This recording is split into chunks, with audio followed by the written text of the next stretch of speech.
C'è una notizia che mi ha particolarmente colpito nel corso della settimana. Si tratta dell'episodio avvenuto a Granze, nel Padovano, domenica scorsa, quando una partita di calcio del campionato di seconda categoria si è interrotta a 2 minuti dalla fine, dopo che la squadra ospite, il Tribano, ha deciso di abbandonare il campo in seguito a insulti razzisti provenienti dagli spalti, dalla tifoseria del Granze e indirizzati a un giocatore di colore della squadra ospite, appunto.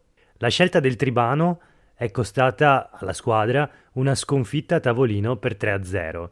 L'episodio, che è stato anche piuttosto turbolento, ha lasciato dietro di sé una scia di commenti e dichiarazioni, anche polemiche, che hanno da subito travalicato i confini del calcio dilettantistico e, come sempre avviene in questi casi, ci parlano, io credo, di chi siamo e di come funziona la nostra società.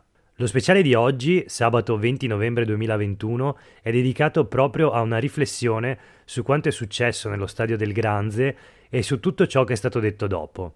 Abbiamo con noi un ospite davvero speciale. Sei pronto? Sentiamo. Ululati razzisti allo stadio, un episodio bruttissimo avvenuto allo stadio di Granze nel Padovano domenica scorsa. Una pessima pagina sicuramente per il calcio dilettantistico, con alcune reazioni che però offrono anche degli spunti di ottimismo. Ne ho voluto parlare con un ospite davvero speciale, se non altro perché è il primo sindaco a prendere la parola in questo podcast e lo voglio sottolineare. Qui a Sveglia Veneto abbiamo ascoltato consiglieri comunali, senatrici accademiche, voce del mondo della cultura e dello sport, anche dei professionisti, ma ancora ci mancava un sindaco. Perciò prima di tutto lo ringrazio e lo presento. Abbiamo con noi Damiano Fusaro, sindaco di Granze. Ciao Damiano. Ciao Cosimo, grazie mille dell'invito, sono enormemente onorato di essere il primo sindaco. Mi dispiace dover parlare di un episodio purtroppo non certo edificante, però insomma ecco, spieghiamo un po' tutto quanto, dai. Ti ringrazio, Grazie infatti, dell'invito. grazie ancora per aver appunto accettato questa brevissima intervista per Sveglia Veneto. Allora ti do subito la parola con la prima domanda, te l'avranno chiesto 1000 volte, però te lo chiedo anch'io: chi è Damiano Fusaro? Allora, Damiano Fusaro è attualmente il sindaco di Granze, faccio anche l'insegnante presso le scuole medie e la scuola edile di Padova e sono un grandissimo tifoso dell'Atletico Granze. Infatti domenica, quando è successo l'episodio, come tutte le domeniche in cui il Granze gioca in casa, ero allo stadio a vedere la partita. Perfetto. E allora torniamo appunto all'episodio di domenica scorsa, visto che appunto anche eri lì, ci puoi raccontare cosa è successo? Sì, allora, alla fine della partita, una partita bella perché dal 2-0 immediato per la Polisportiva Tribano c'è stato un 2-1, poi 3-1 per loro, alla fine recupero del Granze, arriviamo sul 3-3. La partita era arrivata praticamente ai minuti conclusivi, era il tempo di recupero. E purtroppo, in seguito a un intervento di un ragazzo della Polisportiva di Tribano, un ragazzo di colore, è partito il verso delle scimmie fatto da un reparto, diciamo dalla parte dove c'erano alcuni tifosi del Grande. Però ripeto, è stato un bu che ha fatto una sola persona, e quindi non sono stati cori razzisti, ripeto, non dovrebbe esserci neanche mezzo, perché non deve proprio lontanamente sfiorare l'idea di poter Però è stata fare. solo una persona, diciamo, un È gesto stata isolato. una sola persona che ha fatto un gesto isolato, tant'è che immediatamente sia la società Atletico Granze, i calciatori che erano lì in campo, che subito sono rivolti verso la tribuna a dire: ma state buoni, insomma, cosa state facendo? Certo. Io personalmente alla fine della partita ho cercato i ragazzi del Tribano per scusarmi, perché insomma, ripeto, a nome del paese non mi va assolutamente che possa passare per un paese razzista o tifosi razzisti. Ripeto, Loro hanno apprezzato, immagino, le scuse da parte del sindaco. Sì, addirittura. certo. Ripeto, è stato un gesto isolato, è stato una persona che ha fatto questo gesto che non deve mai più ripetersi.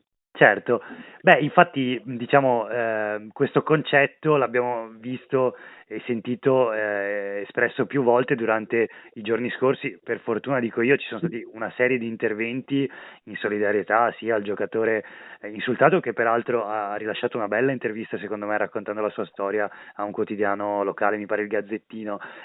Condiviso in pieno. Solidarietà alla squadra, hanno preso vabbè, parola ovviamente tu in quanto sindaco, ma poi vari esponenti politici e poi ovviamente del mondo del calcio, dello sport, quindi giocatori, arbitri, i dirigenti della FIGC. Un tema ricorrente, di cui infatti volevo chiederti cosa ne pensi, è quello del DASPO, che appunto andrebbe utilizzato nei confronti dei tifosi razzisti. In particolare recentemente Gavillucci, proprio commentando questo episodio, l'ex arbitro di Serie A, che tra l'altro è stato tra i primi a sospendere una partita in Italia per cori razzisti, in questo caso cori, ha parlato addirittura di DASPO a vita. Ecco, tu sei d'accordo con l'uso di questo strumento? Allora, come ho detto all'inizio, oltre a essere sindaco sono un insegnante, quindi più che le punizioni a me interessa l'educazione. Quindi poi saranno le forze dell'ordine che decideranno il tipo di punizione, come deve essere la punizione. Io penso che le persone vadano educate. Anche chi sbaglia, e qui ha sbagliato tantissimo, va educato più che punito. L'educazione vuol dire, certo, per carità, far sentire, far capire, dare il nostro disappunto, però insegnargli come comportarsi e dare un DASPO a vita semplicemente perché è l'onda del momento e quindi evitare magari a qualcuno di entrare più in campo, ma lo fa da un'altra parte, non otteniamo l'obiettivo. Cioè non è che se non lo fa in campo allora lo accettiamo da un'altra parte. Bisogna insegnare a non essere razzisti. Ecco, bisogna insegnare a non essere razzisti non solo in campo, da tutte le parti, e soprattutto bisognerebbe insegnare il rispetto delle persone, perché non è solo il razzismo purtroppo che avviene nei campi, a volte, e non solo nei campi. Quando c'è un odio generalizzato, ecco, dovremmo insegnare tutti quanti a non odiare. Chiarissimo, ti ringrazio per questo bellissimo messaggio e infatti prima di salutarci volevo chiederti se da Granze hai un messaggio, magari un saluto da mandare agli ascoltatori di Sveglia Veneto.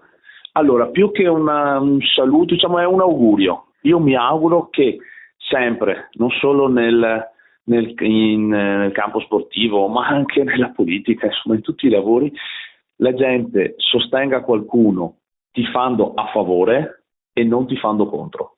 Basta con il tifo contro, basta con l'odio.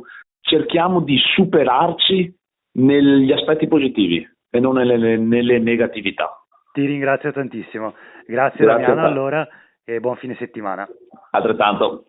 Hai ascoltato Sveglia Veneto, il primo podcast dedicato all'informazione vista da nord-est. Io sono Jack Calcetto e ogni giorno, dal lunedì al venerdì, ti propongo la rassegna stampa mattutina con le notizie più interessanti dei quotidiani locali e nazionali che parlano di noi. Il sabato, invece, nella puntata speciale, ascoltiamo le voci dal territorio con opinioni e approfondimenti. Oggi per Sveglia Veneto ho intervistato Damiano Fusaro, insegnante, tifoso e sindaco di Granze, un comune della provincia di Padova che domenica scorsa è stato teatro di un brutto episodio allo stadio. Grazie per l'ascolto e buon fine settimana. Sveglia Veneto torna lunedì mattina con tutte le notizie viste da nord-est. Ci sentiamo presto, saluti!